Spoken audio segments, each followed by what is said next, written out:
सूर्यदेव व्रत। सालों साल पहले एक बुढ़िया सूर्यदेव की भक्ति में पूरी तरह से लीन थी। वो हर रविवार को सुबह स्नान कर घर के आंगन को गोबर से अच्छी तरह लिपाई करके सूर्यदेव की पूजा करती थी। फिर सूर्यदेव के लिए व्रत रखकर शाम को उन्हें भोग लगाने के बाद भोजन करती थी। उस बुढ़िया की भक्ति भावना से सूर्यदेव काफ़ी प्रसन्न थे और भगवान की कृपा से उस बुढ़िया को किसी तरह की परेशानी नहीं होती थी। उस बुढ़िया की खुशी और संपन्नता को देखकर उसकी पड़ोसन को जलन होने लगी। वह बुढ़िया अपनी पड़ोसन के आंगन में बंधी गाय के गोबर से ही आंगन लिपा करती थी। पड़ोसन ने जलन के मारे उस गाय को आंगन की जगह घर के अंदर बांधना शुरू कर दिया। अब अगले रविवार को सुबह बुढ़िया को सूर्यदेव की पूजा करने के लिए आंगन लीपने के लिए गाय का गोबर नहीं मिला, जिस कारण वो सूर्यदेव की पूजा नहीं कर पाई और पूरे दिन खुद भी भूखी रही। रात में सूर्यदेव उस बुढ़िया के सपने में आए और उससे पूजा न करने और भोग न लगाने का कारण पूछा। जवाब में बुढ़िया ने बताया, घर के आंगन को लीपने के लिए गोबर नहीं था, इसलिए पूजा नहीं कर पाई। पूजा नहीं की तो भोग भी नहीं चढ़ाया। बुढ़िया की बातें सुनकर सूर्यदेव उनसे कहते हैं कि मैं तुम्हारी भक्ति से प्रसन्न हूँ, इसलिए मैं तुम्हें एक गाय दे रहा हूँ। वो तुम्हारे घर को धन से भर देगी। यह कहते ही सूर्यदेव उसके सपने से चले गए। अगली सुबह जब बुढ़िया की आंखें खुलती है तब वह देखती है उसके आंगन में एक सुंदर गाय और बछड़ा बंधा हुआ है। यह सब देखकर वह हैरान हो गई। उसे सपने की कोई बात याद नहीं थी। इसे उसने सूर्यदेव की कृपा समझा और गाय को चारा देने लगी। बुढ़िया के आंगन में सुंदर गाय और बछड़े को देखकर पड़ोसन की जलन बढ़ गई। कुछ देर बाद जब बुढ़िया घर के अंदर जाती है तो गाय सोने का गोबर करती है। यह देखकर पड़ोसन चौंक जाती है और उस गोबर को उठाकर अपने घर ले आती है और अपने गाय के गोबर को उसके आंगन में रख देती है। यह सिलसिला कुछ दिनों तक चलता रहा और वो पड़ोसन धनवान हो गई। इधर बुढ़िया को किसी बात की खबर नहीं थी, क्योंकि वो सूर्यदेव की भक्ति में ही खोई रहती थी।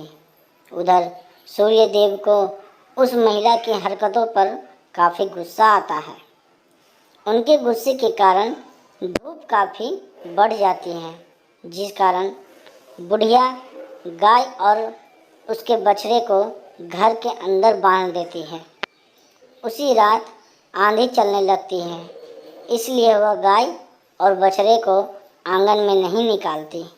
रात भर गाय घर के अंदर ही बंधी रही। सुबह जैसे ही बुढ़िया की नींद खुलती है तो वो सोने का गोबर देखकर हैरान हो जाती है। उस दिन के बाद से रोज़ाना वो गाय को घर के अंदर ही बांधने लगी। गाय के सोने के गोबर से बुढ़िया धनवान हो गई, जिसे देखकर पड़ोसन को और जलन होने लगी। पड़ोसन ने जलन के मारे सोने का गोबर देने वाली गाय के बारे में उस नगर के राजा को बता दिया। राजा को जैसे ही सोने का गोबर देने वाली गाय का पता चला तो उन्होंने तुरंत सैनिकों को भेजकर उसे महल लाने के लिए कहा। जब सैनिक बुढ़िया के घर पहुंचते हैं तब वह सूर्यदेव को भोग लगाकर खुद भोजन करने के लिए निवाला उठाने ही वाली थी कि तभी सैनिक गाय और बछड़े की रस्सी खोलकर उन्हें अपने साथ ले जाते हैं।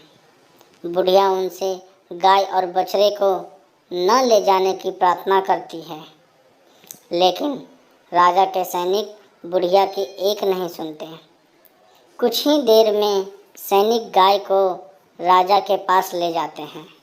राजा गाय की सुंदरता को देखकर बहुत खुश होते हैं और उसे अपने ही पास रख लेते हैं। गाय व बछड़े के जाने के गम में बुढ़िया बिना खाए पिए पूरे दिन सूर्य देव से गाय और बछड़े को लौटाने की प्रार्थना करती है।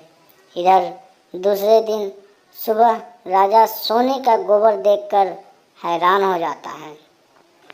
उधर बुढ़िया भूखी प्यासी सूर्य देव की प्रार्थना में लगी रहती है। बुढ़िया की तकलीफ देखकर सूर्य देव अगली रात राजा के सपने में आकर कहते हैं कि अगर तुमने इस गाय और उसके बछड़े को नहीं लौटाया तो तुम्हारे राज्य पर संकट आ जाएगा, तुम्हारी धन संपत्ति सब नष्ट हो जाएगी। सूर्य देव की बातें सुनकर राजा की नींद टूट जाती है।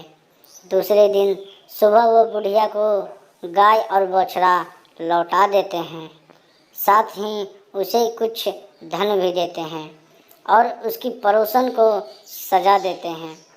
सूर्य देव की इस चमत्कारी गाय और बुढ़िया पर उनकी कृपा को देखकर राजा पूरे नगर के लोगों को हर रविवार सूर्य देव की पूजा करके व्रत रखने के लिए कहते हैं।